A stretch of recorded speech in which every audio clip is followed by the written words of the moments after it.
Olá, sejam todos bem-vindos a mais uma aula do curso de catequese, um curso no Catecismo de Heidelberg. Esta é a segunda aula e nela nós vamos tratar sobre as confissões reformadas. Vamos ter um panorama, uma introdução a este assunto, apenas para olhar por alto, né, essa questão, mas também vamos falar da própria confissão de fé dentro das igrejas reformadas. Então, hoje, o estudo de hoje, ele tem, assim, um caráter ainda introdutório, porém ainda não entrando no Catecismo de Heidelberg. Se o Senhor Deus permitir, na próxima aula nós vamos ter uma introdução ao Catecismo, aspectos históricos, estruturais, etc. Mas hoje é uma introdução às confissões reformadas como um todo. E aí aqui eu preciso lembrar que este curso ele tem dois propósitos, a saber, primeiro, ensinar a fé reformada, especialmente como ela é confessada no Catecismo de Heidelberg, àqueles que têm interesse em aprender mais sobre a fé reformada, que desejam conhecê-la ou aprofundar-se nela. E o segundo propósito é preparar eventuais pessoas que desejam se tornar membros da Igreja Reformada para a sua pública declaração de fé. Então, por isso eu toco em alguns pontos. Se esses pontos não dizem respeito a você que está ouvindo aqui agora ao vivo esta aula ou que ouvirá depois, não se preocupe com isso, tá? Então, sempre esteja ciente disso que tem vou fazer sempre esses dois tipos de abordagem. Uma que é mais ampla, eu desejo é que qualquer pessoa que queira estudar o catecismo possa fazê-lo, tem esse recurso agora, o curso, mas também quero usar isso para pessoas que pretendem se tornar membros da igreja, então eles farão esse curso. Aqui, entre os que já estão, acho que já tem alguns que estão participando, né, que estão já com esse interesse. Então, nós vamos seguir aqui cientes disso. Então, tem esse objetivo geral e o objetivo, vamos dizer, particular, que me fará, então, tocar em certos pontos, tá? Feita essa introdução, nós vamos também agora orar e pedir a bênção do Senhor para esta aula. Oremos, então.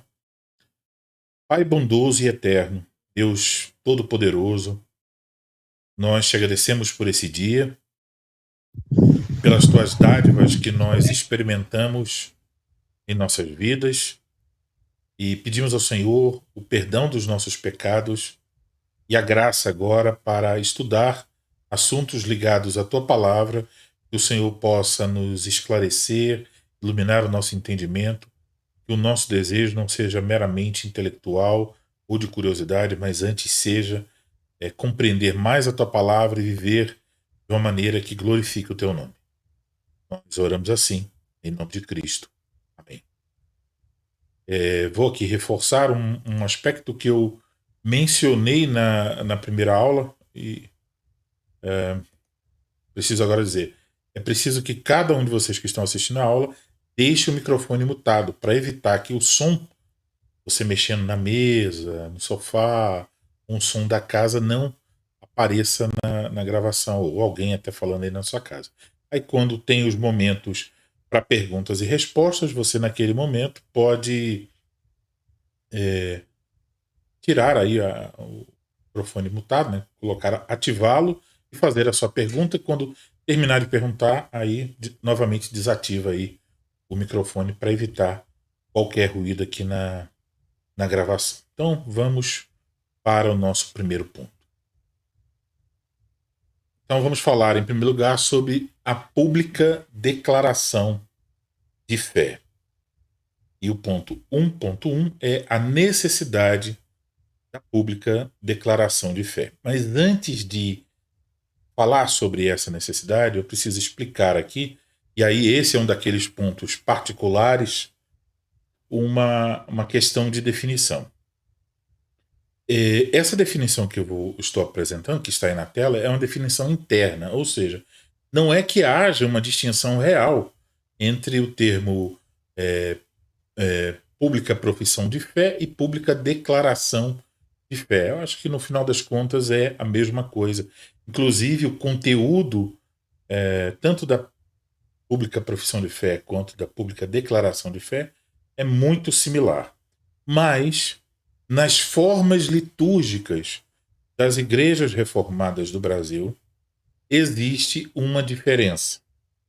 Então, qual é essa diferença? Geralmente se chama de profissão de fé aquele elemento litúrgico em que o pastor chama até a frente, num culto, algum jovem, um rapaz ou moça, que já recebeu o batismo quando criança, cujos pais, né, são crentes, e ele agora, tendo uma certa idade, quer professar a sua fé diante da Igreja de Cristo para tornar-se um membro comungante. Entendemos que este jovem já é membro da igreja, porém não um membro comungante.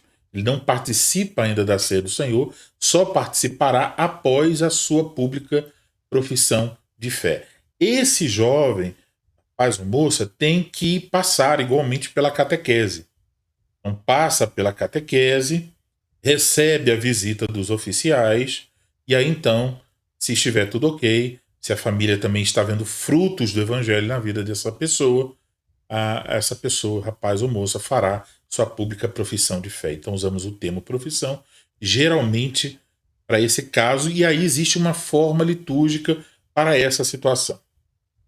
Usamos o outro termo, declaração de fé, para o caso de pessoas que vêm de outra igreja, que já receberam o batismo, e aí então desejam se tornar membro da igreja reformada. Essa pessoa passará pela catequese e ela deseja se tornar um membro comungante da igreja, então ela fará a sua pública declaração de fé.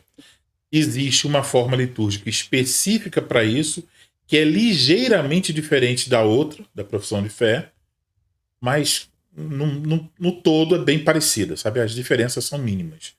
E aí usa-se esse termo para falar dessa pessoa, né, que já é batizada, que já participava da ceia, que era membro de outra igreja, então que deseja se tornar membro da igreja formada, passou pela catequese e ela vai fazer a sua pública declaração de fé. Então, essa distinção aqui, ela não é uma distinção teológica, mas apenas uma distinção interna, que tem a ver com o regimento, com as formas litúrgicas, apenas isso, tá? Então, pode ser que durante a aula eu até troque os termos aí, não ligue para isso.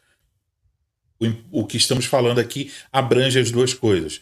Ou seja, essa necessidade é uma necessidade, quer se use a expressão declaração de fé, quer se use a expressão profissão de fé. E agora, tendo dito isso, deixe-me também explicar como é o processo para que alguém, então, se torne um membro. Então, isso é mais outro aspecto que não é geral, que é particular, como eu já avisei vocês. Então, o processo geralmente é este. Alguém começa a frequentar os cultos e outras reuniões da igreja. Em dado momento, talvez a pessoa se decidiu, acha que ela deve buscar membresia na igreja. Ela comunica o seu interesse em tornar-se membro da igreja. Ela pode ser que ela vai receber uma visita, ou pelo menos vai ter algum momento de conversar com os oficiais da igreja. Ela vai ser orientada a participar das aulas de catequese, tá? E o quarto passo, quando as aulas, durante o processo da catequese, geralmente ela vai receber algumas visitas pastorais e no final do processo, certamente ela vai receber uma visita pastoral. Quando eu digo pastoral, estou me referindo da perspectiva reformada, ou seja, quem são os pastores da igreja? O ministro é um pastor, mas os presbíteros também são. Então, essa visita pastoral pode ser a visita do ministro com um presbítero ou a visita de 2 presbíteros. Tá? Então, ainda será uma visita pastoral, porque cremos que os presbíteros são pastores tão quanto o ministro da palavra é. Apesar que geralmente só ele acaba ganhando esse título, mas os presbíteros são pastores tão quanto. Então, durante a catequese e principalmente no final dela, a pessoa que deseja se tornar membro, ela vai receber então uma visita. Já já eu digo o que é tratado nessa visita. Depois da visita, esses oficiais eles vão emitir um relatório, apresentar ao conselho da igreja e, se não houver objeções ali no conselho da igreja, vai para o quinto passo. O quinto passo será feito na igreja um anúncio dizendo: o irmão fulano de tal deseja se tornar membro da igreja, se não já recebeu a visita, se não houver nenhuma objeção, ele será recebido no dia tal. Então esse aviso é feito por 2 domingos, porque permite então que qualquer membro da igreja que conheça aquela pessoa e que talvez saiba de alguma coisa que o conselho não sabe, possa então se pronunciar para que a pessoa não seja recebida. Vou contar aqui um exemplo. Uma pessoa estava para ser recebida como membro da igreja e uma pessoa então nos comunicou ao conselho: olha, eu estou tratando um problema pessoal com essa pessoa. Estou no meio de um tratamento, nós tivemos aí uns problemas e eu estou tratando com essa pessoa. E aí procuramos a pessoa e a pessoa disse: realmente nós estamos resolvendo isso ainda. E aí então dissemos: bom, já que tem essa situação não resolvida, aconselhamos que primeiro se resolva para que depois você se torne então membro da igreja. E aí foi o que aconteceu. Então atrasou o processo, né? Porque essa comunicação foi feita já no segundo aviso, a pessoa comunicou, então acabou atrasando aí mais uma semana. Mas eles se sentaram, conversaram, resolveram.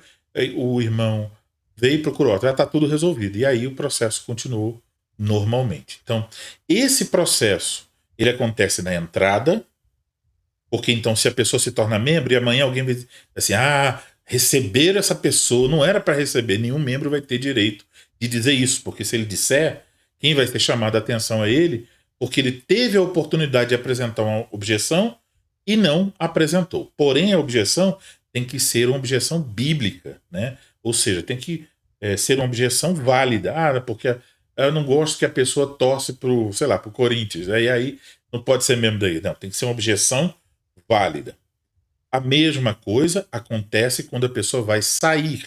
Se ela vai para uma outra igreja fiel, então ela vai receber a recomendação, né? Se for para uma igreja infiel, ela não vai receber recomendação, possivelmente, até possível que saia sendo disciplinada. Está negando a fé. Mas se ela foi para uma igreja fiel, então ela vai receber novamente esse processo. Antes de sair, recebe uma visita para verificar se está tudo ok com aquela pessoa e a igreja, os oficiais, etc. Depois, o nome da pessoa é anunciado por 2 domingos, porque caso algum membro da igreja esteja tratando alguma coisa ou tenha problemas com aquela pessoa, tem que resolver antes dela deixar de ser membro. E aí trata, porque depois que a pessoa foi embora e alguém chegar e disser assim: poxa vida, a pessoa foi embora e estava com esse problema assim, aí vai ser novamente repreendido. Você teve a oportunidade e não falou, então pare de fofoca, porque a igreja não é lugar para esse tipo de coisa. Quando depois dos 2 anúncios para ser membro, a pessoa não recebeu nenhuma objeção, então, num culto público, na data que foi designada nos anúncios, geralmente vai dar no 3º domingo, né, posterior ao primeiro anúncio, a pessoa durante o culto será chamada à frente e fará sua pública declaração de fé. Então serão feitas perguntas e ela então vai responder essas perguntas e será feita uma oração. E ela, a partir daquele momento, ela declarou sua fé e ela se une a essa igreja, torna-se um membro comungante. Então, como vocês observaram, o processo para admissão de membresia ele requer que a pessoa então receba não só o pastoreio, mas receba a instrução. Então, para que alguém possa fazer no final desse processo a sua pública declaração de fé, obviamente, ela precisa receber a instrução necessária.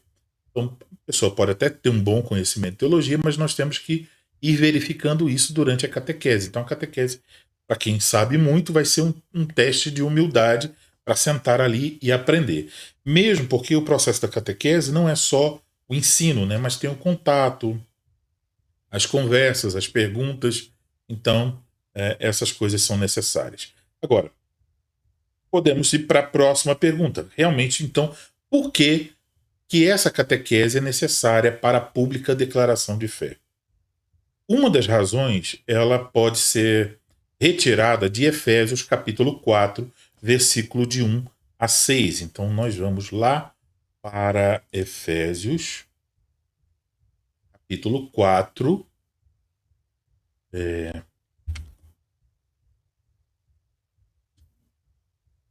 versículos de 1 a 6. Quando eu acabar com esse texto aqui, se por acaso eu esquecer de voltar para o slide, vocês me avisem, porque às vezes eu cometo esse erro aí. Então vamos observar aqui Efésios 4, de 1 a 6. Rogo-vos, pois eu, o prisioneiro no Senhor, que andeis de modo digno da vocação a que fostes chamados, com toda humildade e mansidão, com longanimidade, suportando-vos uns aos outros em amor, esforçando-vos diligentemente por preservar a unidade do Espírito no vínculo da paz.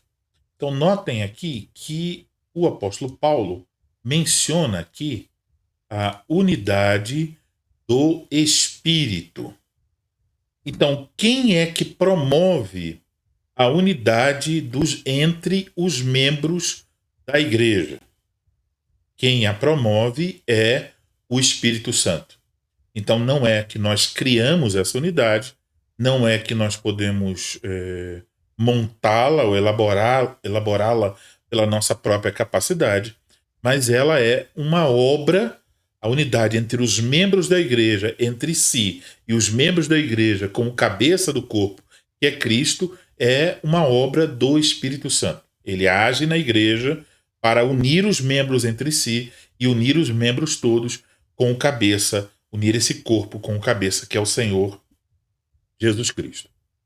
Mas aqui se diz que nós devemos nos esforçar por preservar. Ou seja, que se nós não tivermos cuidado, nós acabamos por militar contra essa unidade do Espírito Santo na igreja. E como é que nós fazemos isso? Nós rompemos com isso aqui, o vínculo da paz. Então, com o rompimento do vínculo da paz, nós estamos militando, estamos nos opondo à unidade que o Espírito Santo deseja promover entre os membros da igreja. Agora, como é que nós rompemos o vínculo da paz? O que nos leva a fazer tal coisa? Aqui está, quando nós olhamos para essas palavras aqui. Com toda a humildade e mansidão, com longanimidade, suportando-vos uns aos outros em amor. Então, quando nós deixamos de fazer isso, por exemplo, quando somos orgulhosos, quando não somos mansos, quando não temos paciência com os irmãos, quando não suportamos as fraquezas uns dos outros em amor, então nós teremos a tendência para romper o vínculo da paz e deixamos de preservar a unidade do Espírito.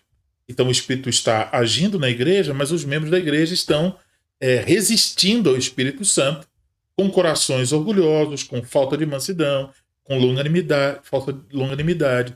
E aí, então, não suportam uns aos outros e a igreja fica dividida. Em grupos, vários grupos, né, acabam se formando e a unidade fica prejudicada. Isso não é uma vergonha porque é o nosso pecado, pode ter certeza. Quando não há unidade na igreja, a razão é porque nós estamos errando e muito.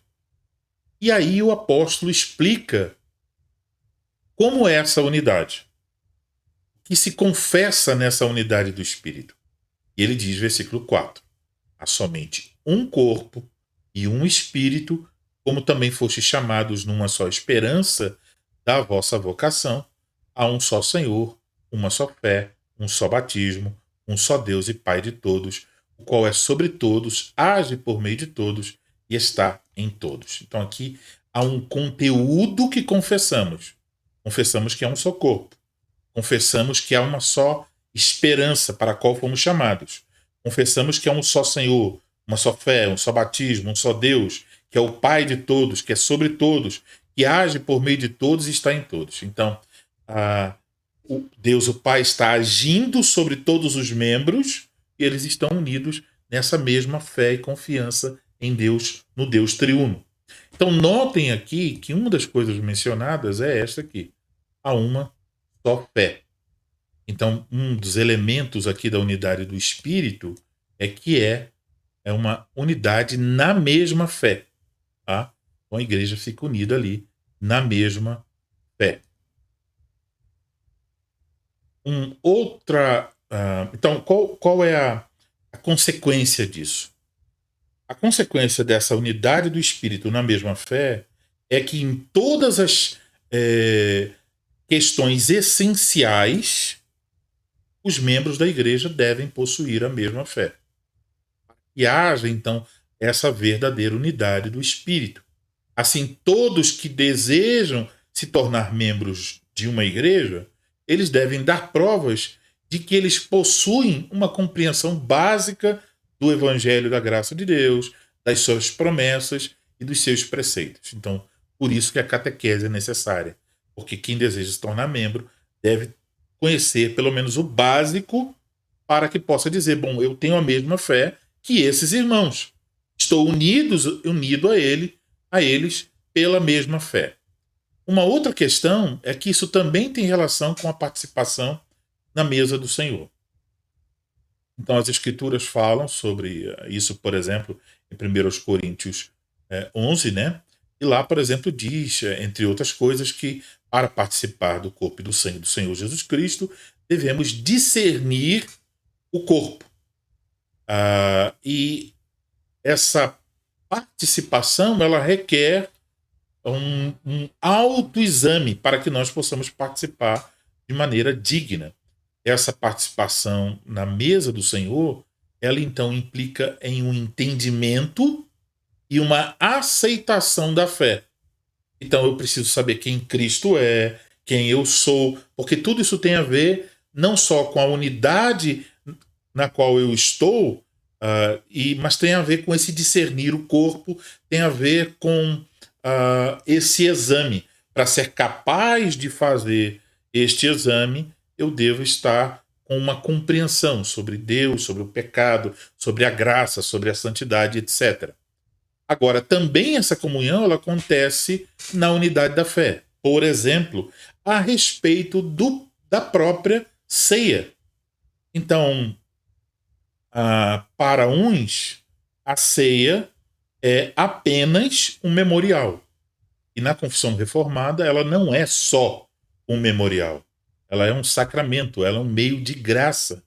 Nós não cremos que nós apenas lembramos de Cristo, mas que espiritualmente, ao comer do pão e do vinho, que não se transformam em nada, continuam sendo pão e vinho, mas espiritualmente, ao fazer isso, eu sou alimentado por Cristo Jesus, que é o pão vivo que desceu do céu. Então, há aí uma perspectiva diferente em relação a outros irmãos. Não estou dizendo nada sobre a salvação dessas pessoas, mas há uma diferença. Então, também cremos que a nossa participação na ceia deve implicar no mesmo entendimento sobre o significado da própria ceia. E daí, então, também a necessidade de ensinar sobre os sacramentos, e vimos isso na primeira aula, né? E a necessidade da catequese. Além disso, o Senhor Jesus nos ordena professar ou confessar a nossa fé publicamente diante dos homens. Nós poderíamos ler Mateus 10:32, não vou ler agora porque isso vai aparecer depois, mas podemos ler 1 Timóteo capítulo 6, versículo de número 12. Aqui está. O apóstolo Paulo, um famoso texto, né? Combati o bom combate da fé, perdão, combate o bom combate da fé, toma posse da vida eterna, para o qual também foste chamado, e de que fizeste a boa confissão perante muitas testemunhas. Então, fizeste a boa confissão. Temos aqui essa palavra. Confissão. Então, ele diz para Timóteo combater o bom combate. Veja, qual o combate que ele deve combater? O combate da fé.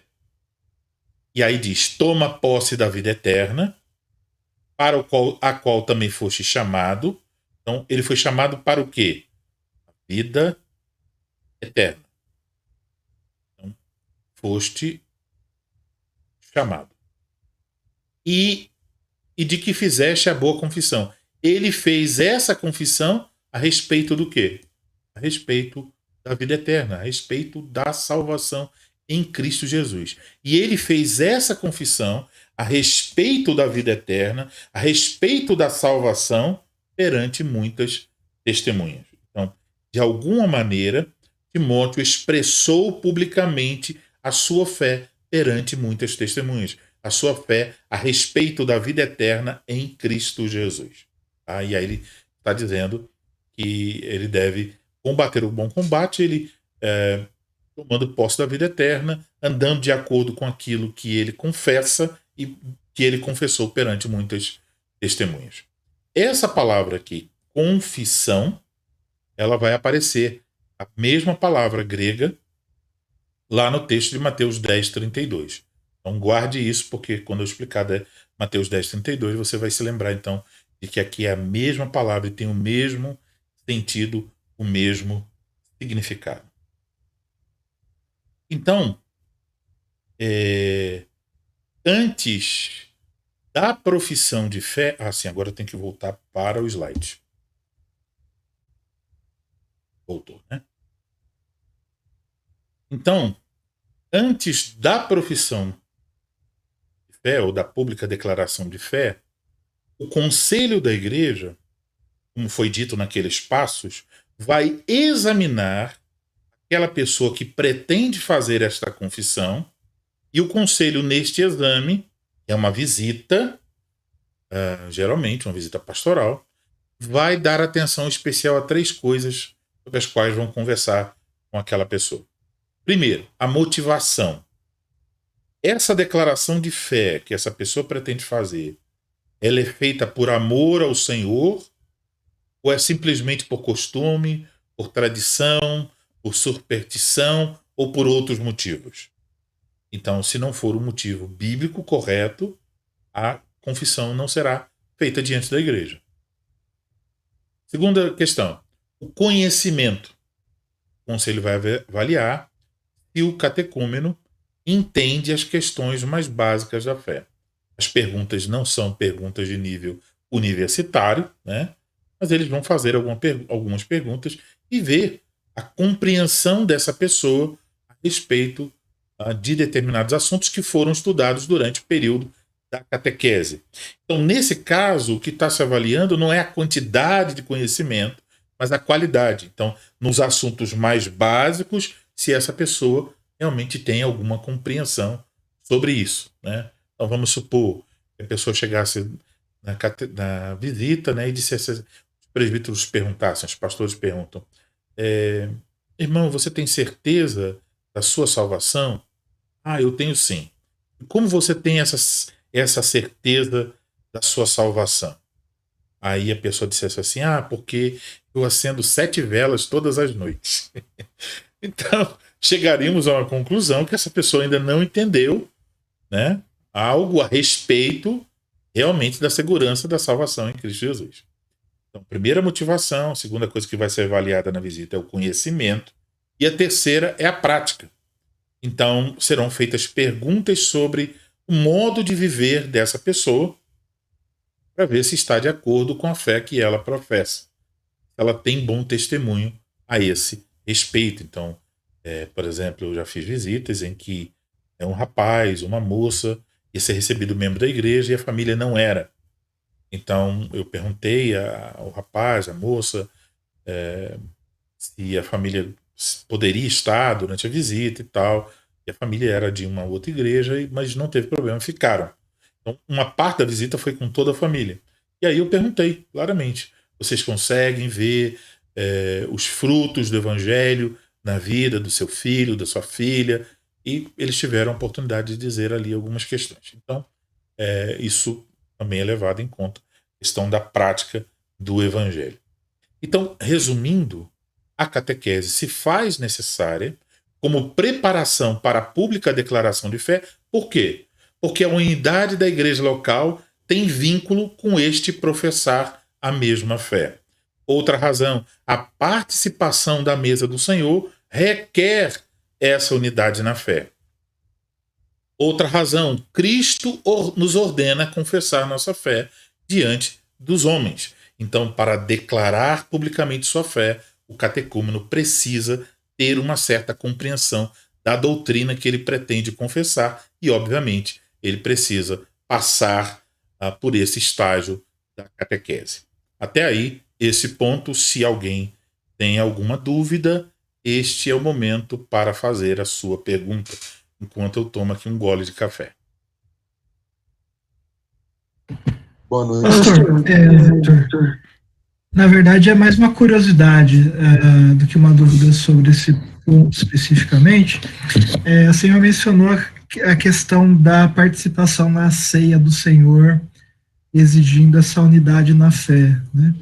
Eu queria saber se nas igrejas reformadas do Brasil se pratica, se a ceia ela é fechada apenas para os membros da igreja, por conta dessa questão, ou se admitem membros de outras igrejas também na ceia. Ok, Vitor, obrigado pela pergunta pertinente.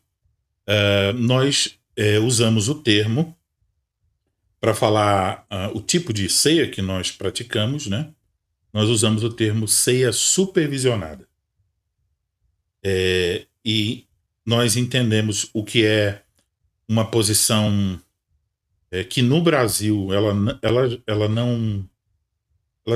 já existiu em algumas denominações, fechada, que é bem próximo do que eu vou falar aqui, mas hoje em dia não dentro da ideia, né, da cultura atual e tal, isso não combina muito. Então isso é uma coisa que às vezes, de fato, as pessoas têm até dificuldades com as igrejas reformadas.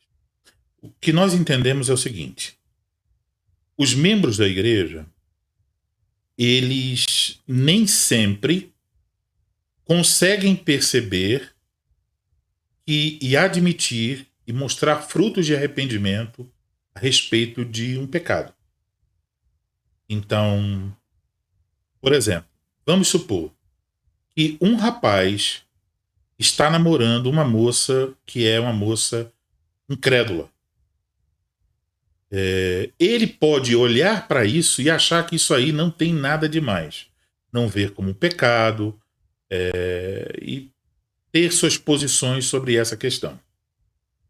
E assim sendo, ele pode convencer-se de que ele pode continuar participando da ceia do Senhor, que não tem nenhum problema ele fazer isso. Do outro lado, pode existir um outro rapaz que está viciado em pornografia. E ele também conseguiu acalmar a sua consciência quanto a isso, e ele não vê nenhum problema em continuar assistindo pornografia e participar da ceia do Senhor. Tem uma outra pessoa, uma mulher, que ama a fofoca. E ela não vê nenhum problema em continuar levantando cismas, confusões, fofocas, calúnias dentro da igreja e ainda participar da ceia do Senhor. Então, há um aspecto da responsabilidade da ceia que é pessoal. Examine-se, pois, o homem a si mesmo. Não é pessoal. Há outro aspecto que não é pessoal. Porque se você chegar a ver o seu irmão pecando, como diz Mateus 18, e você busca levá-lo ao arrependimento e ele não se arrepende, você quer ganhá-lo de volta, mas ele não cede, ele continua no seu caminho errado, você vai levar isso aos oficiais. E os oficiais vão tratar essa pessoa e vão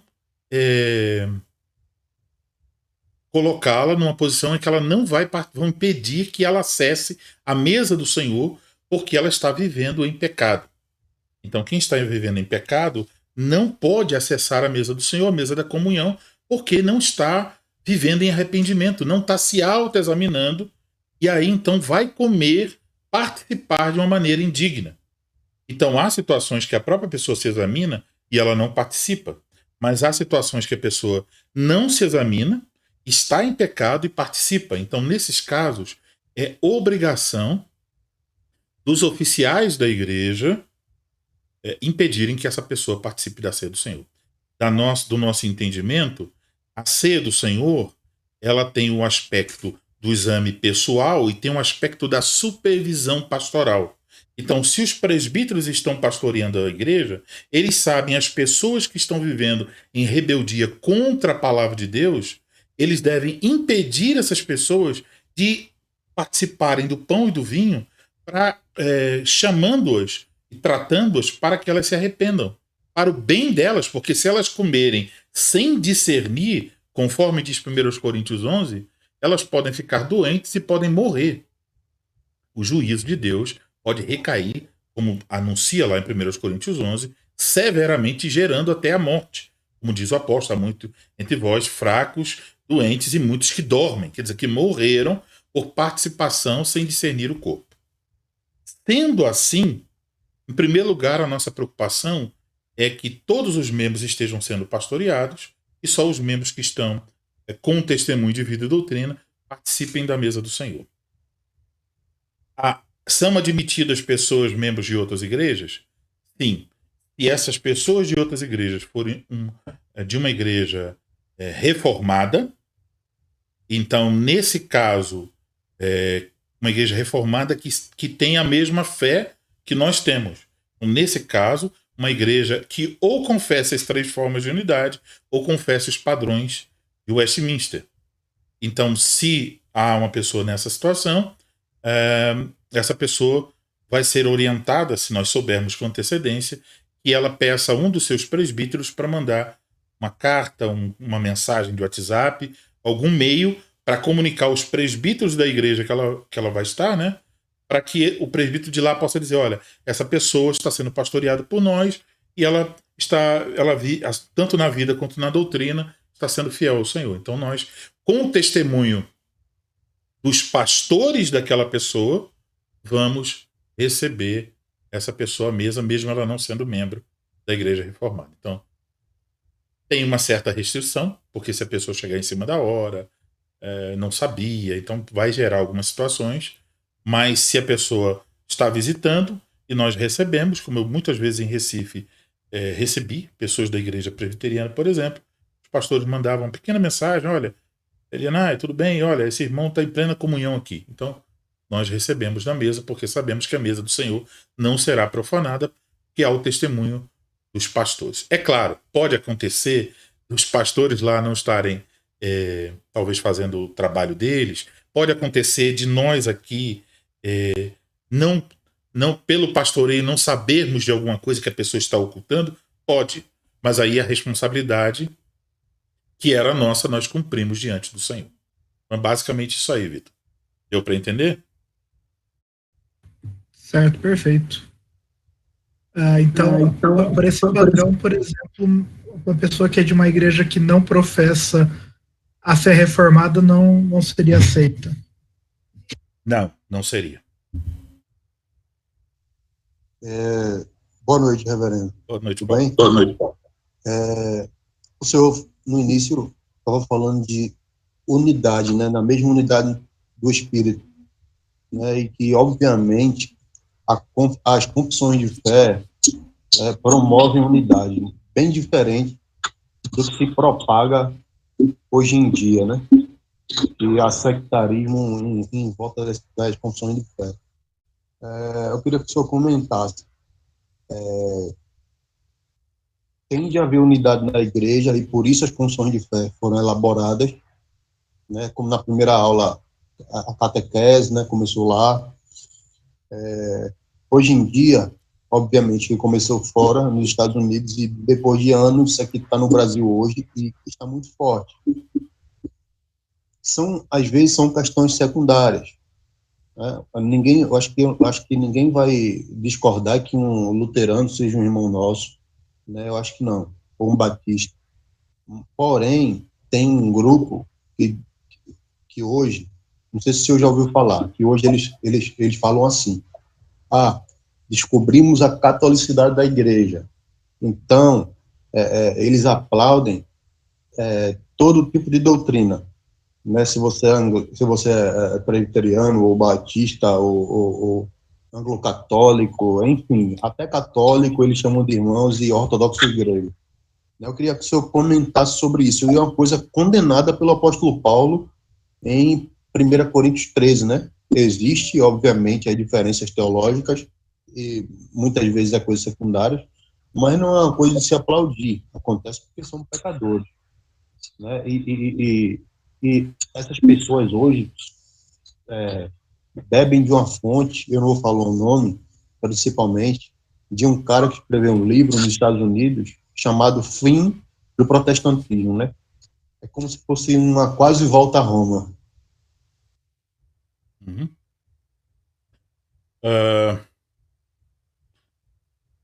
Existem muita pressão em relação a contrária às doutrinas. Uma das razões por que isso acontece é que, às vezes, existem pessoas que abraçam as doutrinas verdadeiras, certas, corretas, porém, eles não frutificam nessa doutrina e eles acabam, às vezes, servindo de uma propaganda contra a própria doutrina, né? Então, às vezes, pessoas que estão ali e, às vezes, fazendo de cabo de guerra questões menores que existem dentro da doutrina. Então, vou aqui usar uma coisa, para não ser uma coisa ofensiva, vou usar uma coisa inexistente, tá? Mas vamos dizer assim, olha, eu acho que o apóstolo Paulo disse que nós não devemos andar de óculos. E aí, então, essa pessoa tem aquela posição, e quando alguém está usando óculos, ela acha que é um erro terrível.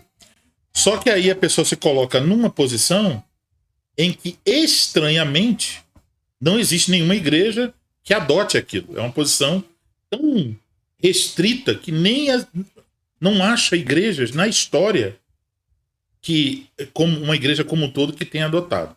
Então, lógico, é uma questão que a igreja, ao decorrer dos séculos, não considerou tão importante a ponto, né, de requerer isso, ou da igreja inteira defender aquela posição. Pode ter sido defendida por alguns elementos na história. Isso quer dizer que a posição está errada? Não é um argumento nesse sentido. Porque pode ser que aqueles elementos na história estavam errados e que a igreja não viu, né, não teve os olhos abertos para isso. Mas isso provavelmente quer dizer que não é um assunto tão vital, porque se fosse vital, então a igreja nem existiria. Ela não seria igreja, porque se o assunto é vital. Então pode ser um assunto de menor importância. Então, nesses casos, a pessoa que adota deve ser cuidadoso, né, para não fazer aquilo uma coisa tão grande. Aí eu só vou na igreja que ninguém usa óculos. E aí, quando ela olha ao redor, não tem nenhuma igreja onde existe essa proibição. Então ela vai ter que montar sua própria igreja. Então, isso aí é um fator. Mas, por outro lado, as pessoas que veem, às vezes, o mau testemunho de vida, essa birra em coisas menores, e a pessoa está lá discutindo sobre certos aspectos da fé, como se fosse um guerreiro, né, defensor da fé lá nas redes sociais, mas a vida, às vezes, está toda troncha, a começar pelos frutos. Por exemplo, às vezes a própria pessoa que está discutindo na rede social, gastando ali boa parte do seu dia naquelas discussões, está fazendo isso no seu trabalho, está roubando de seu patrão, um pecado contra o 8º mandamento. Entende? Então ele pode estar discutindo lá até sobre a lei de Deus, a validade dela e tal, ao mesmo tempo que está sendo um violador dela. Se ele vivesse de acordo com a lei, ele não estaria lá discutindo. Ele estaria trabalhando. Seu horário de trabalhar não é horário de acessar a rede social. Então tem essas incongruências que queimam o filme, às vezes, da doutrina reformada, principalmente porque os defensores vão com violência bélica, né? E às vezes falta o fruto no casamento, na criação dos filhos, no trabalho, em tudo isso aí. Então isso é triste, muito triste. Por outro lado, há aquelas pessoas que rejeitam a doutrina. Elas dizem o importante é o amor, a doutrina separa, como Paulo colocou aí, eles usam essa argumentação, a doutrina separa, a doutrina vai separando as pessoas e tal, vão com esse tipo de argumentação. Essa argumentação ela é uma falácia, porque a doutrina, conforme nós acabamos de ver em Efésios, ela une, unidos na mesma fé.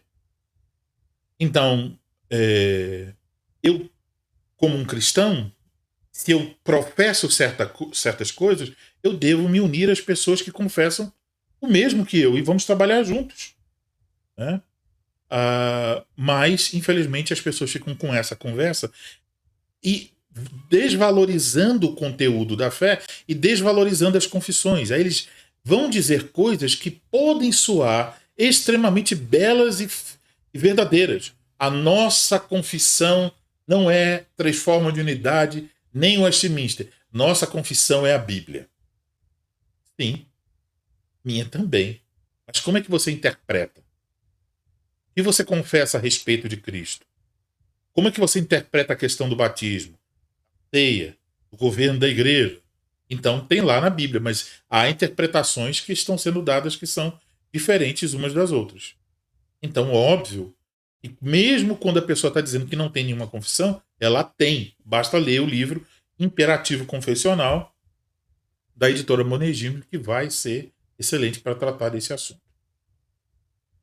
Então essas pessoas vão dizer isso, mas elas têm uma confissão. De fato, só fazer perguntas a ela sobre como ela interpreta certas coisas e vai surgir. Só que elas não gostam de falar disso. Alguns pastores dessas ideias diluem a doutrina, então eles se tornam quase como se fosse, eu não sei a pronúncia correta, é coaching, né? Eu acho que é isso a pronúncia. Ali, né? Um camarada que vai, olha, vamos lá, para vencer na vida, para conquistar não sei o quê, vai, eu vou ajudar vocês, não sei o quê, palavras de encorajamento. Aí fica usando ali, geralmente, passagens do Antigo Testamento, com narrativas, e ele vai manipulando a narrativa para chegar onde ele quer. Essas narrativas são manipuladas faz tempo, né? Então, por exemplo, o camarada pode, famosas manipulações, né? Você dizer, olha, você tem que vencer os gigantes, aí vai dizer o gigante do medo, o gigante da preguiça, o gigante não sei do que, quer dizer, o texto não foi para falar disso. O importante ali não é o gigante, nem menos Davi. O importante é o Senhor. Então, eles vão defender isso, e o resultado disso aí, Paulo, é o seguinte: eu me lembro de uma situação em que eu conversei com uma pessoa de uma igreja presbiteriana, e aí ele falou assim para mim, rapaz, na minha igreja, quando chega na hora da escola dominical, só falta o pessoal pegar no cabo de vassoura e dar um no outro, porque cada um tem uma posição diferente.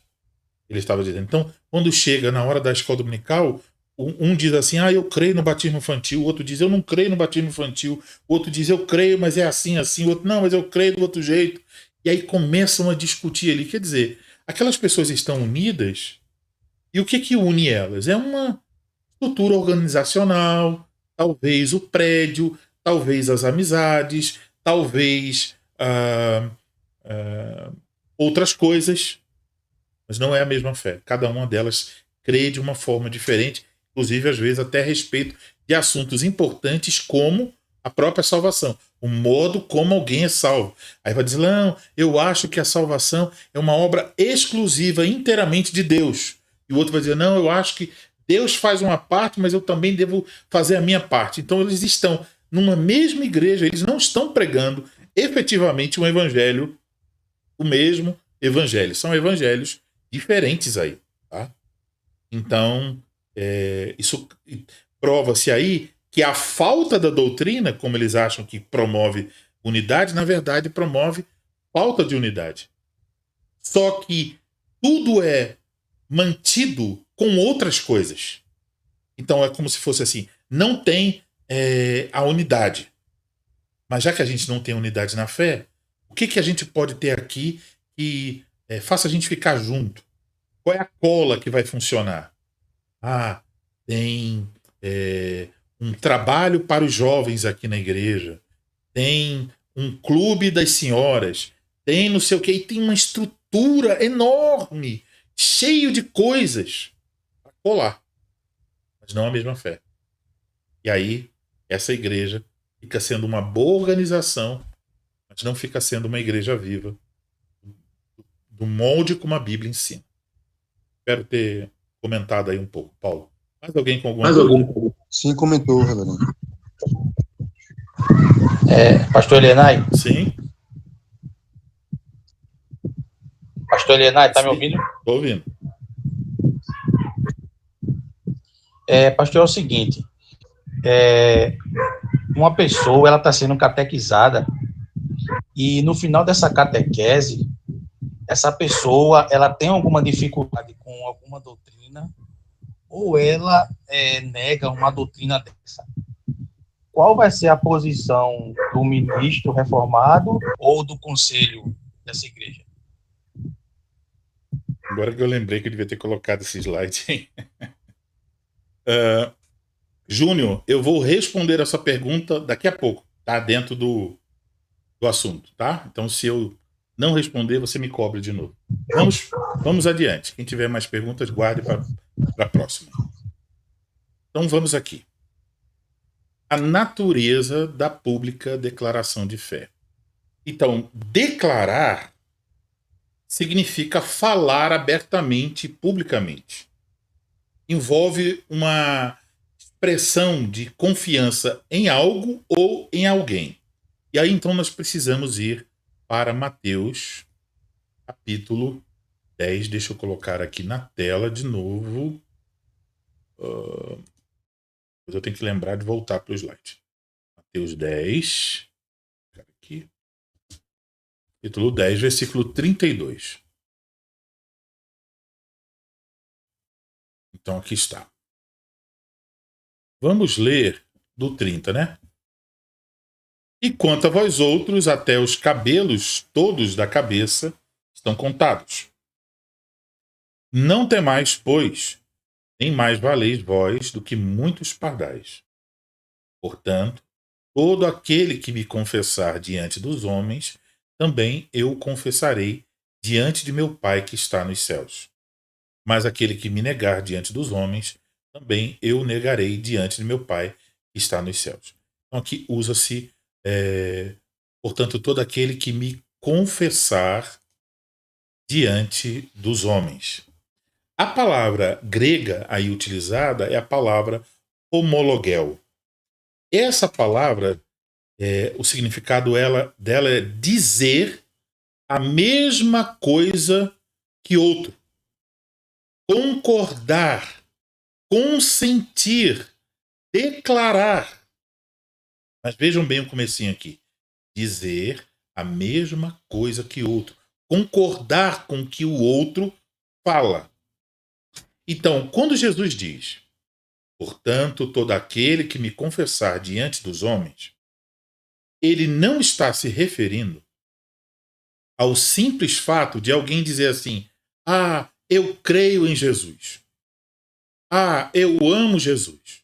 Jesus está no meu coração. Jesus é o meu pastor. Jesus é o meu Senhor. Jesus é o meu Salvador. Não é meramente isso. Quando Jesus diz confessar, veja o sentido da palavra homologel. A palavra homologel é a palavra que dá origem à nossa palavra no português, homologar, confirmar. Então, dizer a mesma coisa que outro, concordar. Então, nesse caso, confessar Cristo diante dos homens é confessar aquilo que ele mesmo, em sua palavra, diz a seu respeito. Então, eu não invento alguma coisa sobre ele na minha confissão. Eu digo a mesma coisa. Eu repito o que ele já revelou sobre si mesmo, tal como está na Escritura. Então, a confissão que se menciona aqui é uma aceitação de que aquilo que Cristo fala a seu respeito na Escritura, ou a forma como a Escritura revela Cristo, que isso é verdadeiro, que ele é realmente que a Escritura diz ele ser. Então eu confesso, eu repito a mesma coisa, tal como a Escritura diz que Cristo é assim que eu digo também. Ele é isso. Ele é, por exemplo, o Filho de Deus. Ele é o Senhor do sábado. Ele é o Criador de todas as coisas. Ele é o primogênito de todas as coisas. Ele é o herdeiro de todas as coisas. Então, tudo que a Bíblia fala a respeito de Cristo, eu confesso. Eu repito, eu concordo com isso. Então, esse verbo, homologel, ele tem uma relação, né? Assim, ele reflete a palavra hebraica, amém, que significa é verdade, é certo, é de confiança, é isso mesmo. Então é isso, quando eu confesso, eu estou dizendo, é isso mesmo, é verdade o que a Bíblia diz sobre Cristo. Então não é o que eu vi. Eu vi que Cristo, ele se importa só com amor. Cristo não julga ninguém. Aí isso é uma perspectiva minha, não é bíblica, porque na Bíblia ele julga. Ele é o juiz de toda a terra. Então, esse tipo de confissão não é confissão bíblica. Quando eu estou inventando um Cristo, e aí confesso esse Cristo inventado por mim ou inventado por pastores que estão pregando um falso Cristo. A confissão que Jesus está falando aqui é confessá-lo tal como ele mesmo se revelou em sua palavra. Tá? E esse é um ponto essencial. Então não está entre aquelas coisas não essenciais. É um ponto essencial. Se alguém não confessar Cristo tal como ele está na sua palavra, essa pessoa, então, não pode ser salva. Né? Deve confessá-lo como filho de Deus, como o Todo-Poderoso. Então, tudo que a Bíblia diz, devemos confessar. E aí, aqui, então, vamos voltar lá para o slide. Transição. E vamos ver aqui. O dia do Senhor, do número 7 do Catecismo de Heidelberg, na pergunta e resposta 21, diz o que você tem aí na sua tela. A pergunta lá é a seguinte: o que é a verdadeira fé? E aí então diz: a verdadeira fé é a convicção com que aceito como verdade tudo aquilo que Deus nos revelou em sua palavra. É também a firme certeza de que Deus garantiu, não só aos outros, como também a mim, perdão de pecados, justiça eterna e salvação por pura graça, e somente pelos méritos de Cristo. O Espírito Santo realiza essa fé em meu coração por meio do Evangelho. Mas vamos voltar ao início da resposta. O que é a verdadeira fé? A verdadeira fé é a convicção com que aceito como verdade o quê? Tudo aquilo que Deus nos revelou em sua palavra. Então, Deus revelou, eu aceito como verdade, e se eu aceito como verdade em meu coração, como diz Romanos 10, né? Então quem crê com o coração, confessa com a boca. Isso é o resultado aqui para o qual nós devemos atentar. Um outro documento, então, que podemos observar é a forma litúrgica, que eu mencionei anteriormente, né? Usada para a pública declaração de fé. E nela nós encontramos o seguinte: então, essa aqui é para pública declaração de fé. Então, chega lá, vai dizer o nome da pessoa. Eu vou usar aqui fulano de tal, né? Fulano de tal. Amado irmão em nosso Senhor Jesus Cristo. Você comparece aqui perante Deus e a sua santa igreja para declarar sua fé cristã e, através dessa declaração, ser admitido à comunhão desta igreja reformada.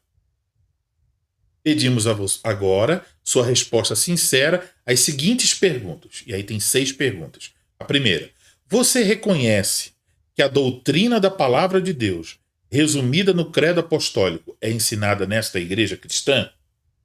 Segunda pergunta: você promete permanecer, pela graça de Deus, nesta verdadeira e completa doutrina da salvação, rejeitando todas as doutrinas e práticas que contrariam a palavra de Deus?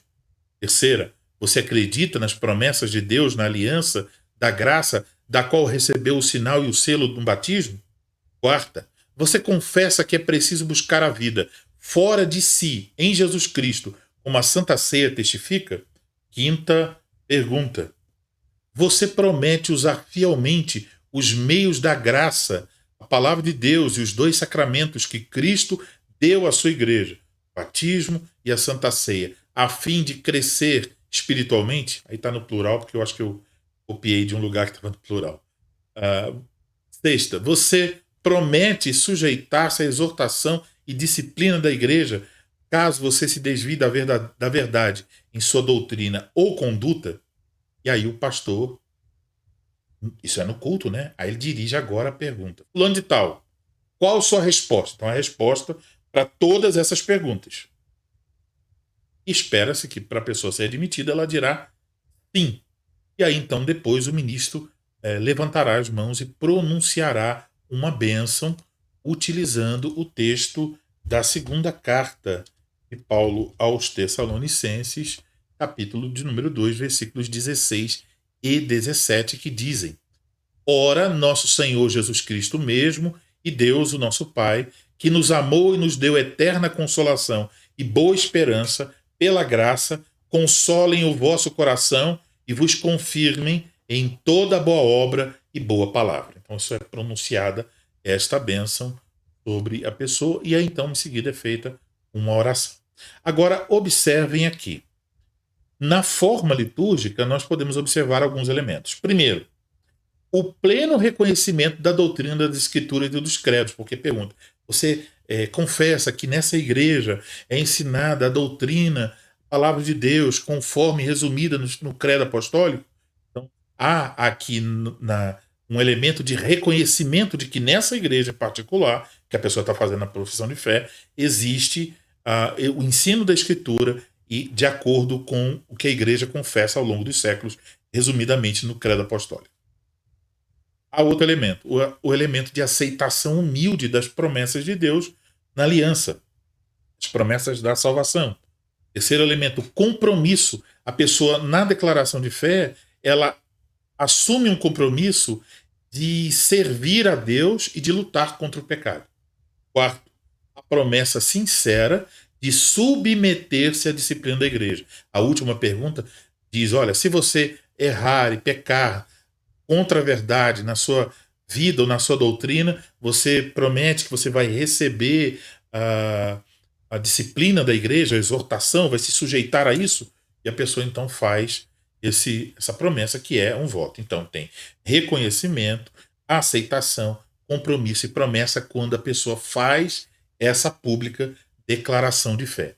Portanto, declarar publicamente sua fé perante Cristo e perante a sua igreja é um tipo de voto que a pessoa está fazendo.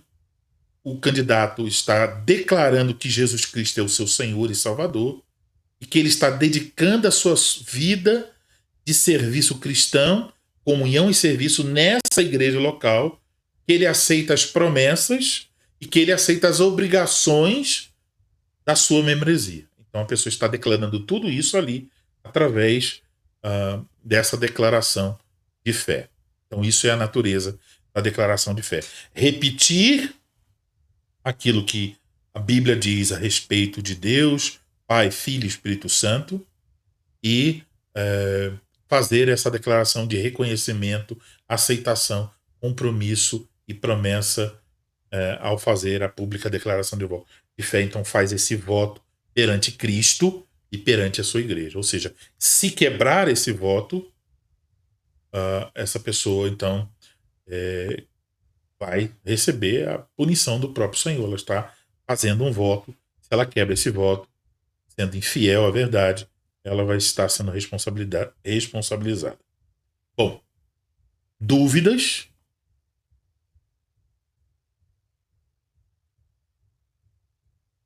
Não? Então vamos seguir.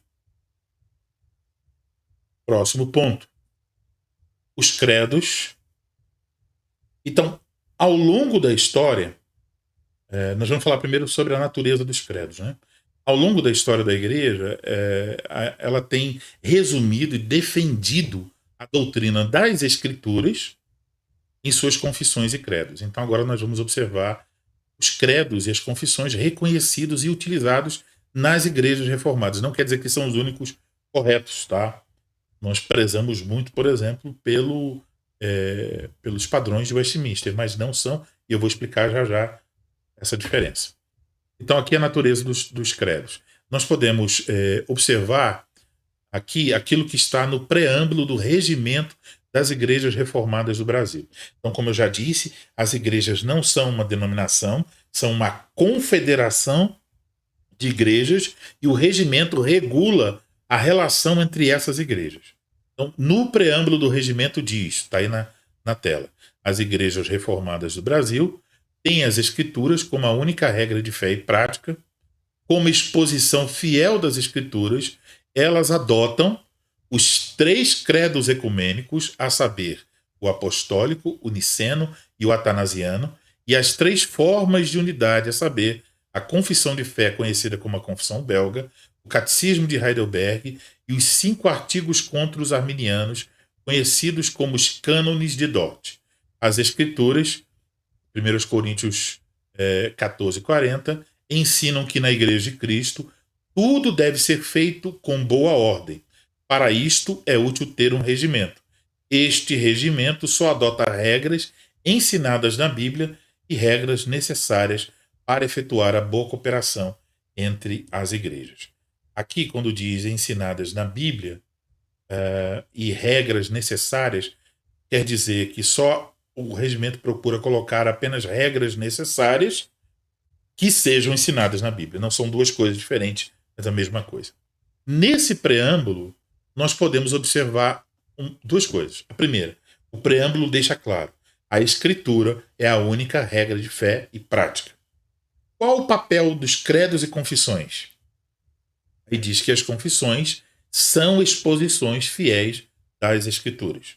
Então, a Escritura é a única regra e as confissões e credos são apenas exposições, explicações daquilo que ensina a Escritura. São resumos do ensino bíblico. Portanto, os credos e confissões, eles não pretendem ser um tipo de complemento ou de acréscimo às Escrituras. Eles servem apenas como resumo do ensino das Escrituras. Eles não ficam acima e eles não ficam do lado. Eles ficam abaixo, subservientes à Escritura, porque a Escritura é a palavra de Deus. E os credos e confissões são documentos humanos feitos pela Igreja de Cristo e confessados pela Igreja de Cristo. Então, os credos e confissões estão sujeitos a erros, e esses erros podem ser corrigidos pelas Escrituras, que não têm erro nenhum. Então, essas correções podem acontecer quando as igrejas confessam juntas, consentem em corrigir se de fato houver algum erro. Agora, dentro das igrejas reformadas, isso significa não somente as igrejas no Brasil, mas as igrejas que utilizam as 3 formas de unidade e sejam igrejas fiéis em todo o mundo. Então, isso implicaria em um longo processo que agora seria mais difícil, uma vez que nós já temos tantos séculos e as confissões já foram atacadas tantas vezes.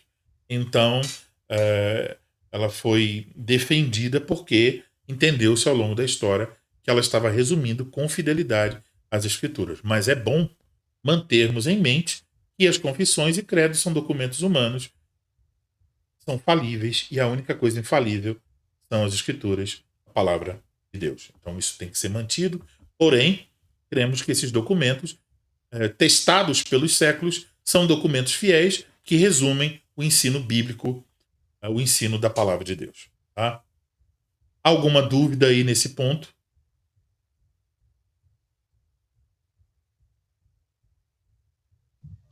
Pastor, Sim.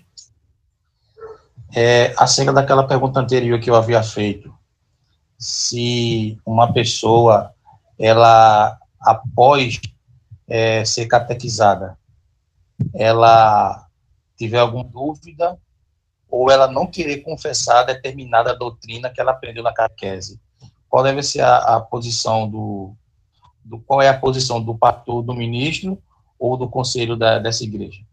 Júnior, eu vou ter que pedir perdão a você, porque eu não disse a você quando é que eu diria, mas agora eu vou dizer, e é culpa minha, não se sinta ofendido. É a última, é o último ponto que eu vou tratar. Se eu disser amém e não falar, você me cobra, tá bom? Ah, tá ok, pastor, ok, entendido. É o último Fechado. ponto. Então vamos lá, próximo ponto. A necessidade dos credos. Esses pontos agora são pequenos, tá, pessoal? Então, os credos, eles geralmente tiveram sua origem na necessidade de manter a verdadeira doutrina da salvação e de refutar as heresias. Então, os credos nasceram, pelo menos, com esses dois objetivos, né? De preservar a doutrina verdadeira e refutar a falsa doutrina. Então, eles nascem para esclarecer qual seria a forma correta de interpretar a palavra de Deus sobre determinados assuntos. Então, falando de forma positiva, os credos têm como objetivo preservar e promover a herança da fé cristã, expressar no que a unidade da verdadeira fé, o que é a unidade da verdadeira fé, na qual a igreja está unida. Então, eles promovem, preservam e expressam qual é a fé na qual a igreja está unida. Então, juntando tudo, tem defesa, eles servem para a defesa da fé, eles servem para a promoção da fé, para ensinar, para levar adiante, eles servem para saber qual é a expressão da unidade da igreja, e tudo isso. Então, defesa, promoção e expressão da verdade. Então, a necessidade dos credos tem esse vínculo com ensinar a verdade, mantê-la e preservá-la, e defender contra as heresias, promover a verdade e expressar a união da igreja na verdade. Esse é o nosso ponto 2. Alguma dúvida sobre ele? Vamos seguir. Vou mencionar aqui agora brevemente sobre os credos, né? Então, no preâmbulo do regimento, encontramos uma referência aos credos ecumênicos. E ao ouvir essa palavra, credos ecumênicos, pode ser que alguém se confunda e pensa que alguém pode pensar que isso é uma referência àquela ideia do ecumenismo, né? Em que várias religiões se juntam ali para estarem trabalhando juntas e tal. Não, não é isso. Quando falamos credos ecumênicos, essa palavra ecumênico, ela tem origem no termo grego oikumene. Oikumene significa terra habitada. Então, na Bíblia, essa palavra oikumene, da onde vem ecumênico, ela é traduzida como todo ou universal. Então, a terra toda, tá? Então, quando estamos falando de credos ecumênicos, queremos dizer que não são os credos adotados em uma cidade, em uma região, mas que na história da igreja, toda a igreja da época, a igreja cristã, adotou esses credos. Então era um credo universal, era um credo católico, não católico romano, era um credo católico, não de Roma apenas, mas um credo católico no sentido de universal, do mundo que existia na época, o mundo conhecido, né? A civilização onde o cristianismo tinha chegado, todas as igrejas do mundo naquela época, então todas elas professavam esses credos. Então eles não são os credos de uma cidade, de um lugar, nem de uma época. São da Igreja de Cristo espalhada por todo o mundo em épocas diferentes depois da confecção desses credos. Então, os cristãos verdadeiros abraçam esses credos chamados de credos ecumênicos. Então, quais são esses credos? O primeiro, aqui colocando um pouco na ordem que eles vieram à tona, seria o credo niceno. Esse credo niceno, ele foi formado. Deixa eu ver aqui se eu estou no slide. Estou.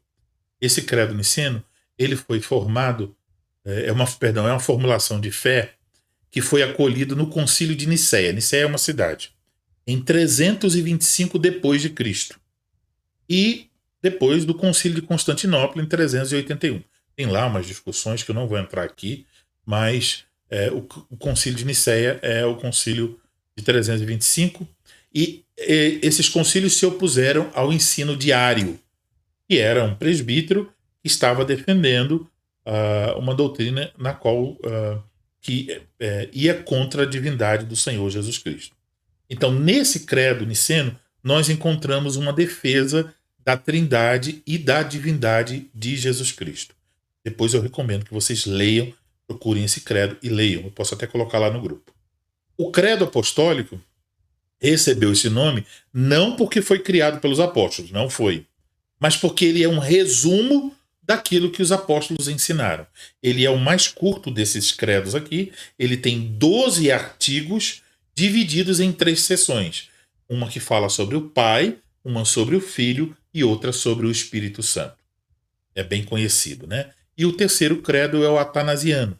O Atanásio, ele foi também um presbítero, um ministro fiel, lá do século IV, que também lutou contra as heresias de Ário, e ele tem 40 artigos e uma defesa da doutrina da Trindade e das duas naturezas do Senhor Jesus Cristo. Também vale a pena ler o credo atanasiano. Então, chegamos aqui ao final sobre... É só uma passagem, tá, gente? Sobre o credo, a existência desses credos. Pelo menos o apostólico nós vamos estudar ao estudar o catecismo de Heidelberg. Alguma dúvida? Vamos para o próximo ponto.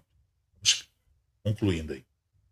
As confissões reformadas agora é uma referência agora às confissões da reforma continental. Então aqui vocês precisam observar que as confissões reformadas são basicamente uma defesa e uma explicação mais profunda da mesma doutrina que está nos credos ecumênicos. Não difere do que está lá, apenas aprofunda, abrange mais, toca em outros pontos, mas é a mesma doutrina dos credos ecumênicos. Essas confissões sobre as quais vamos falar são as confissões oriundas da reforma continental. Então aqui você tem que entender essa definição. Que vem a ser a reforma continental?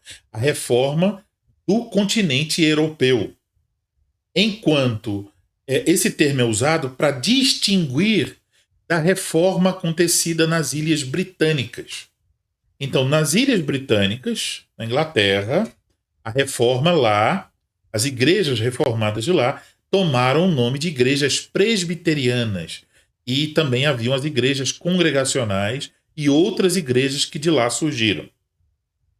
Lá na Europa, tinha o luteranismo, né, no continente europeu, né, principalmente na Alemanha, e tinha, por outras partes do continente europeu, a reforma continental. Então, as igrejas reformadas da Inglaterra, das Ilhas Britânicas, elas adotaram posteriormente a Confissão de Fé de Westminster e o Catecismo Menor e Maior de Westminster. Os 3 documentos são chamados de os padrões de Westminster. Então, é um documento, uma confissão de fé das Ilhas Britânicas. Lá no início da Reforma, no continente europeu, França, o que é hoje a Bélgica, Heidelberg, que era na Alemanha. Então, lá no continente europeu, que envolve a Holanda, envolve França, a Itália e outros países, tá? É a reforma continental. Então, tem 2 linhagens da reforma. Tem as igrejas reformadas com vínculo com a Inglaterra. Então, isso é chamado então de... usam como confissão de fé os padrões de Westminster. E tem as igrejas oriundas da reforma continental, a mais forte delas, mais conhecida, né, que se manteve mais, as igrejas reformadas da Holanda. Então, mandaram missionários para o mundo inteiro, obviamente, e aí então tem as igrejas de origem continental. Então você tem igrejas reformadas presbiterianas, igrejas reformadas que só levam o nome de reformadas porque são reformadas continentais. Os padrões de Westminster e as 3 formas de unidade eles têm, a maior parte das coisas são exatamente a mesma doutrina. Tem pequenos detalhes lá que há uma diferença ou outra, abordando um assunto ou outro. Apenas isso. Tem pequenas diferenças. De maneira que nós amamos também os padrões de Westminster. Agora, então tem esse lado das confissões, mas também tem o lado histórico do desenvolvimento. Então, por exemplo, as igrejas na Inglaterra estavam lutando lá, tinha um anglicanismo, várias questões sobre roupas que o pregador ia usar, sobre ele ser forçado a ler os sermões do bispo, várias questões que geraram batalhas e geraram resultado disso, uma postura dos puritanos nessas direções de ter uma postura sobre determinados assuntos. As igrejas continentais não enfrentaram essa dificuldade. Por exemplo, na Holanda, o Estado, né, acabou sendo um Estado de confissão reformada no passado. Então, não tinha essas lutas como os irmãos na Inglaterra tiveram. Então, isso forjou um pouco, criou diferenças também nas práticas, na organização da igreja, cria várias diferenças. São duas heranças reformadas, mas que têm algumas diferenças, principalmente nas questões práticas. Tá? Na doutrina nem tanto, mas nas questões da vida da igreja tem algumas dessas diferenças. Então, isso é bom vocês entenderem que tipo de reforma então, é um pouco diferente a reforma continental. Então, nós, da reforma continental, nós não somos puritanos. É verdade, havia alguns homens que poderiam ser chamados de puritanos lá na reforma continental na Holanda, que é chamada de segunda reforma lá. Sim, homens que se assemelhavam um pouco mais. Mas mesmo assim não era a mesma coisa exatamente do movimento puritano, que tinha suas peculiaridades. Então, o lugar onde estavam e o tempo tiveram alguma influência aí sobre o desenvolvimento dessas duas heranças. Até essa semana eu aprendi uma palavra nova que eu posso usar agora. A relação entre lugar e tempo, cronotópica. Então, essa relação cronotópica aí, tanto para uma quanto para outra, forja a herança e faz com que tenha algumas diferenças, principalmente práticas. Tá? Então, as igrejas da Reforma Continental, elas adotaram 3 documentos como confissões, além dos credos ecumênicos, os 3, né? Adotaram também as chamadas 3 formas de unidade. São 3 documentos: a Confissão Belga, o Catecismo de Heidelberg e os Canos de Dort. A Confissão Belga ela foi escrita em 1561 por um pastor chamado Guy Debré, que era um pastor dos Países Baixos, Holanda, né? E ela foi escrita com o propósito de explicar a fé reformada ao rei espanhol Filipe II, que tinha domínio sobre a Holanda na época, e para que ele parasse com as terríveis perseguições religiosas que eram movidas contra os reformados. Acabou que não teve o efeito esperado, ele continuou com a perseguição.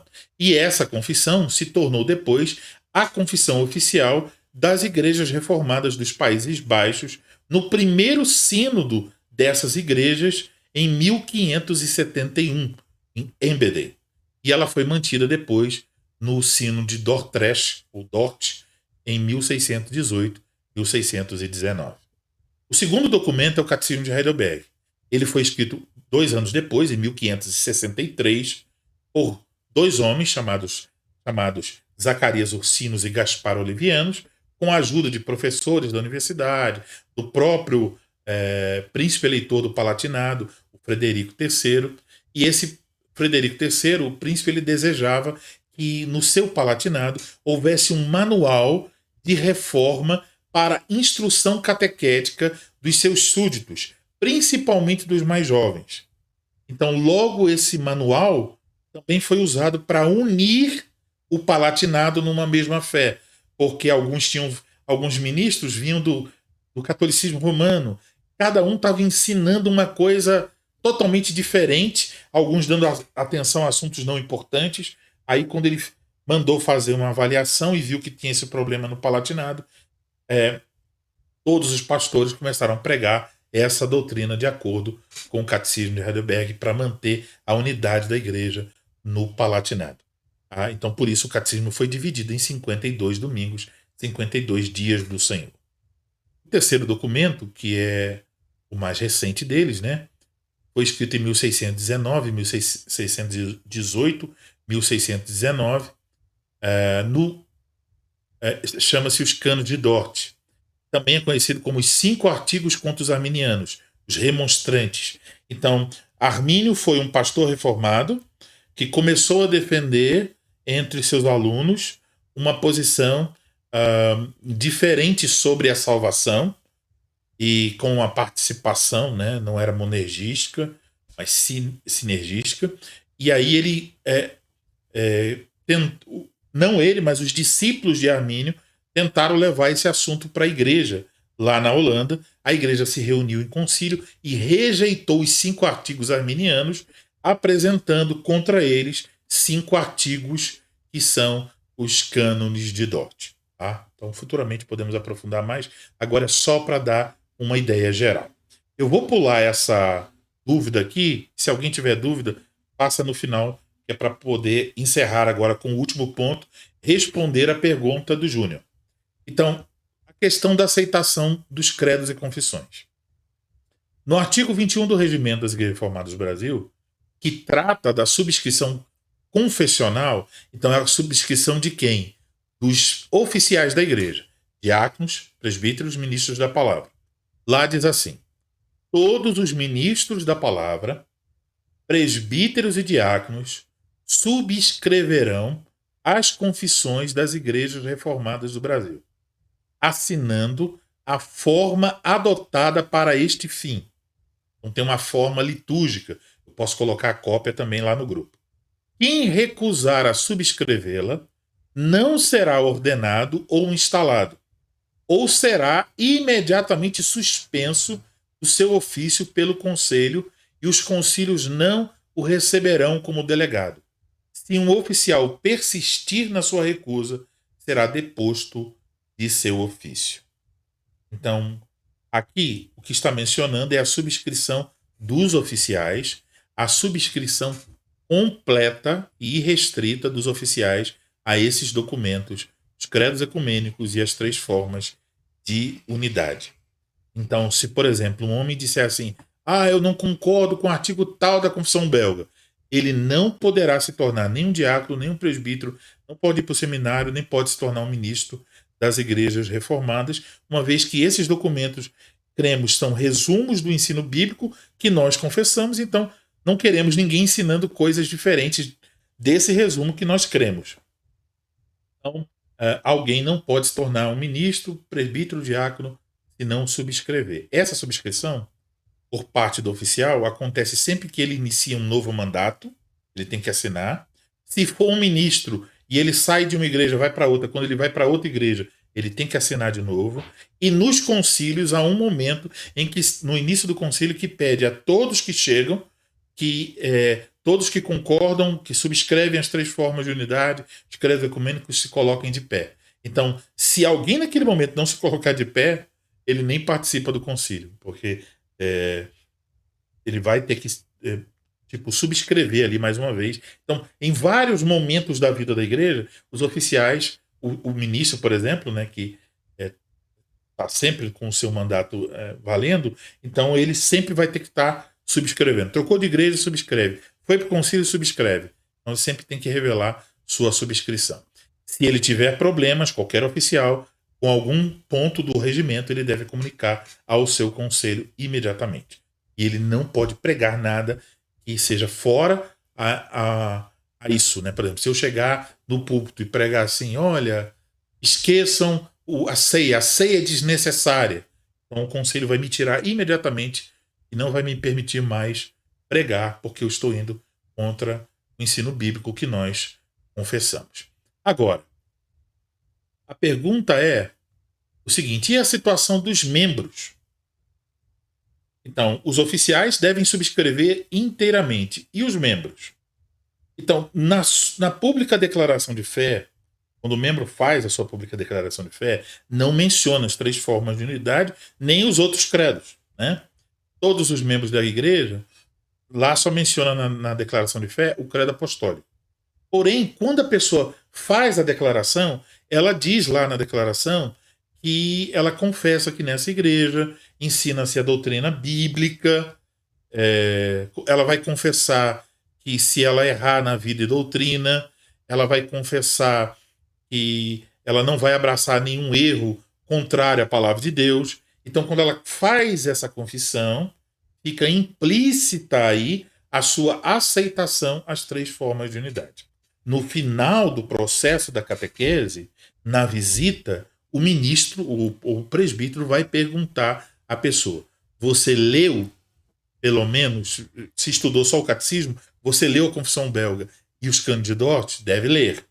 Ele vai perguntar: você tem alguma coisa, alguma objeção, alguma doutrina ali ensinada? Então a pessoa não vai fazer lá na igreja, mas ela vai dizer aos seus pastores: olha, não tenho nenhuma objeção. Até onde eu vi ali, eu concordo com o ensino que ali está, resume o ensino bíblico. Então ela está na visita concordando com isso. Se na visita ela tiver um ponto, olha, eu não concordo com tal ponto da doutrina. Então, esse ponto, os pastores vão fazer perguntas sobre essa dúvida e vão tomar nota e vão levar para o conselho. E o conselho vai avaliar. Se for um ponto que o conselho entender que é um ponto que não é primordial, então talvez o conselho vai receber aquela pessoa mesmo com aquele ponto ali que ela tem dúvida ou que ela não aceita. Então isso vai ser o conselho. Se o conselho entender que é um ponto básico, fundamental, sobre a salvação, sobre o evangelho, que é muito básico, então o conselho não vai. Se a pessoa disser assim, eu não creio que a ceia deva existir, então provavelmente ela não vai ser recebida como membro da igreja. Tá? Mas, por exemplo, as confissões de fé das três formas de unidade, a confissão belga, diz que tem 3 ofícios: ministro da palavra, presbíteros e diáconos. A confissão de Westminster diz que são 2, porque vai dizer que tem os presbíteros, que é docente e regente, é um ofício só, e que tem depois os diáconos. Então, se, por exemplo, tiver alguém que disser assim, eu acho que só tem, não são 3 não, eu acho que a Westminster está certo, são só 2. Então pode ser que nesse caso o conselho vai entender, bom, isso não é uma coisa primordial, essa pessoa pode ser recebida como membro da igreja. Porém, como ela não subscreve integralmente os padrões as 3 formas de unidade, ela, se for um homem, não poderá se tornar um oficial da igreja, porque nesse caso tem que subscrever plenamente. Então, Júnior, vai depender de qual é a dúvida ou o que a pessoa não crê, e o conselho vai avaliar. Dependendo da situação, vai dizer: nós não podemos receber você na membresia da igreja. Então, isso é a situação. Alguma dúvida ainda, Júnior? Não, pastor. Eu entendi. No caso do membro, mesmo no momento ali da profissão de fé dele, ele for declarar apenas, no caso, a questão básica que está lá no credo apostólico, com aquela pergunta feita pelo ministro, também está implícito as 3 formas de unidade, pelo que eu entendi, é isso? Isso, e principalmente pelo fato que na visita o ministro vai perguntar se a pessoa tem, os pastores vão perguntar se a pessoa tem alguma objeção. Então, se ela tem que apresentar na visita e dizer: eu tenho objeção a isso, isso e isso. E aí o conselho vai avaliar se é uma objeção aceitável para a pessoa se tornar membro ou não. Também podem entrar outras questões aí, tá? Por exemplo, se aquela igreja reformada é a única igreja fiel na cidade. Então, o conselho vai avaliar isso também. Se não tem outra igreja para onde a pessoa ir, sabe? Então, pode acontecer de receber mesmo com aquela pendência. Então, isso pode acontecer, mas a pessoa não vai poder ser oficial. Agora, dependendo da situação, vai dizer: não, tem outras igrejas que são fiéis, que comungam da mesma posição que você tem, você pode congregar lá. Então, encaminhar a pessoa para uma outra igreja, fiel no sentido do quê? Do básico, né? Do evangelho, da pregação da graça e tal. Encaminha aquela pessoa para aquela determinada igreja. Alguém tem mais alguma dúvida? Pastor, Vitor, sobre essa questão justamente da pessoa de repente discordar de algum ponto, como é que fica se é um ponto que envolveria alguma possibilidade de disciplina eclesiástica? Vou dar um exemplo. A pessoa não crê no batismo infantil. Daí a pessoa, quando se torna pai, ela não quer apresentar o seu filho para o batismo. Como é que vai ser a ação do conselho nesse tipo de situação, uma vez que no entendimento pedobatista seria um pecado não estar apresentando o filho para o batismo? Nesse caso em particular, nós temos nas nossas confissões e também no regimento que trata sobre isso, o conselho provavelmente não receberá. Agora eu digo provavelmente, por quê? Porque podem ter outros fatores, né? Vamos dizer que seja uma cidade muito longe de outras cidades, só tem igrejas pregando heresias na cidade e essa pessoa tem essa dificuldade. Então pode ser que o conselho, avaliando isso, receba com ressalvas, até comunicando à igreja e proibindo a pessoa que está sendo recebida de levantar esse assunto em estudo, se opor, ela vai ser recebida por misericórdia, vamos dizer assim. Não pode acontecer, mas eu ainda não vi acontecer, mas já ouvi da possibilidade de acontecer. Então, mas geralmente não. A via de regra vai dizer, irmão, nesse aspecto sua fé difere da nossa, então você não pode ser recebido como membro aqui na igreja. Quase sempre vai ser assim. Mais alguma dúvida? Pastor, sobre o assunto anterior, né, as igrejas reformadas continentais e as das Ilhas Britânicas, uma dúvida aqui que me ocorreu, pelo menos aqui em São Paulo, pelo que eu percebo, né, sobretudo, as igrejas presbiterianas existem em maior número, né? Você não consegue perceber nem notar, a menos que busque muito, igrejas continentais, né? Haja vista que está sendo plantada essa igreja. Gostaria de saber o motivo. Boa pergunta. Excelente pergunta. Eu explico. Bom, de fato, nem existe, até onde eu saiba, nenhuma igreja continental. Pode até ter uma igreja ou outra que está adotando assim as três formas, o catecismo, que está começando, né? Mas ligada às igrejas continentais, historicamente, que eu saiba, não tem. Então, por isso, a razão que eu fui enviado para São Paulo, né? Para plantar uma igreja continental aqui. A razão porque não temos igrejas aqui ainda é que quando os reformados, os missionários continentais vieram para o Brasil, eles vieram basicamente de dois lugares. Vieram do Canadá, que já eram vindos da Holanda, foram para o Canadá. E do Canadá vieram missionários para cá.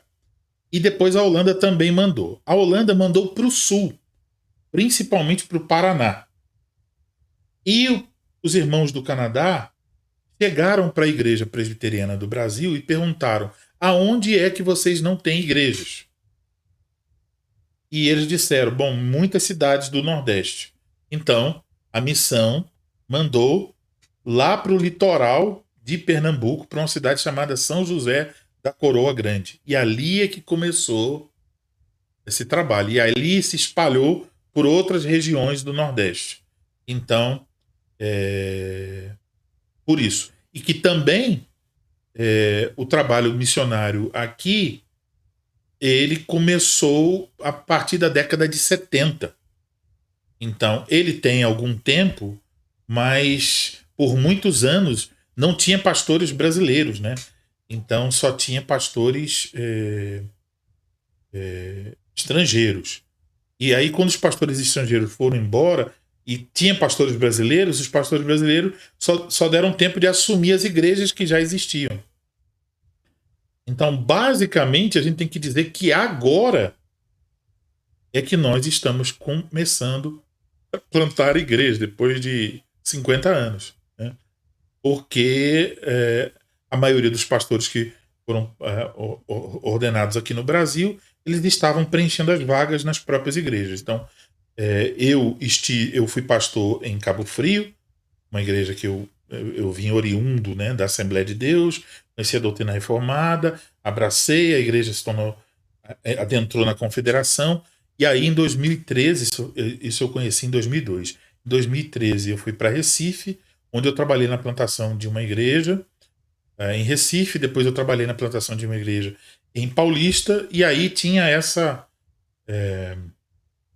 desejo das igrejas terem uma plantação em São Paulo.